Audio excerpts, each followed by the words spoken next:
Thanks for tuning in. I have completed the Great Loop.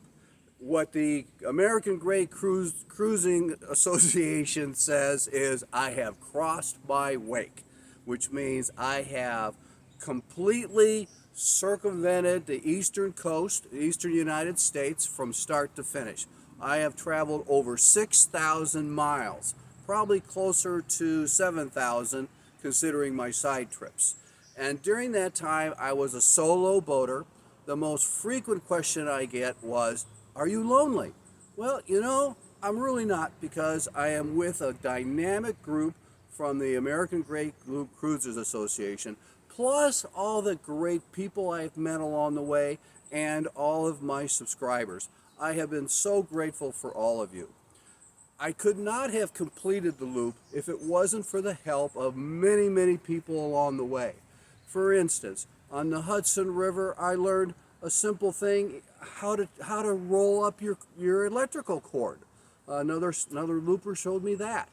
On the Erie Canal, I had numerous people help me, give me directions. One of the lock masters, I had lost my Great Loop flag, and it was able to be mailed to one of the lock masters. That lock master's got that.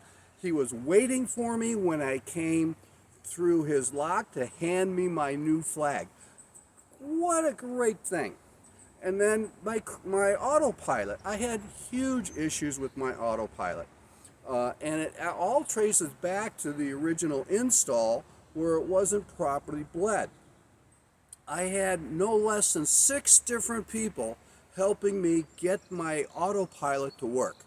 And finally, in North Carolina, there were 3 guys. We were in no-go days because of flooding, and we all decided to work on our boats, use the time well. And I said, I'm so frustrated with my autopilot, I'm just going to bypass it. And they said, no, you can't do that. And so they came, we found some loose fittings, we fixed those, and then we bled the whole system correctly. What was missing was during the bleeding process, I wasn't running the motor for the autopilot, and there was air inside the motor. And so when we ran the motor, the whole system was then closed, and it worked perfectly. And I was so grateful that it was working as I went through the Gulf of Mexico, around Florida, up the East Coast. It was marvelous. I cannot thank those folks enough. Then there was Chattanooga, Tennessee. I spent some time in Chattanooga, Tennessee. And he's not really my blood cousin, but I call him my cousin. He gave me huge amounts of help. He has helped me do many, many things. There was a gentleman, I don't want to mention names, who helped me get into their private marina where I was welcomed with open arms. Great community of people.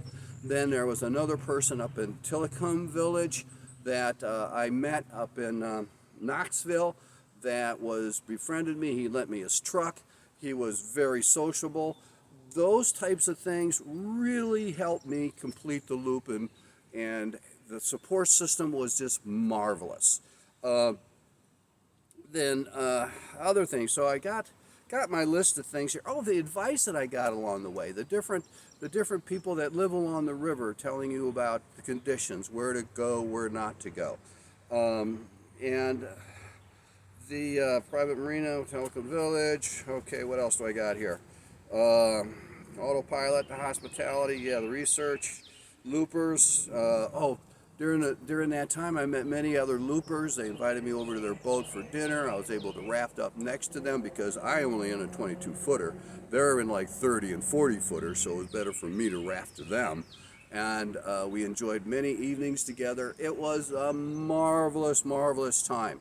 Now, don't abandon me though, because I am closing this great adventure of mine, getting ready to start a new adventure, which is touring the United States and visiting all the national parks in the United States.